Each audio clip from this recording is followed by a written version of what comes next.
Avant d'être nommé à Kaboul, vous avez été consul général de France à Los Angeles, vous avez été ambassadeur pour le numérique. Alors sans vous faire offense, on imagine que c'était des postes plus tranquilles.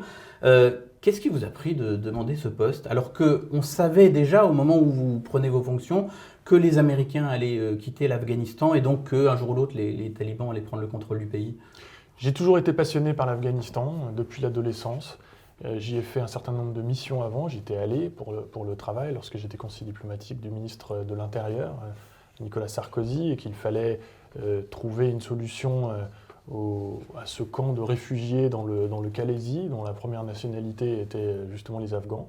Et c'était une période où il y avait de l'espoir en Afghanistan, il y avait des perspectives démocratiques. Et donc j'étais allé à Kaboul dès 2002 pour négocier un accord de réadmission, donc de régulation des flux.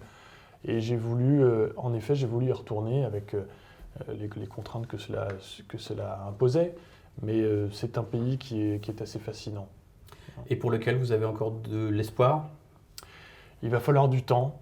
Il va falloir que les Afghans et les Afghanes soient patients, combatifs.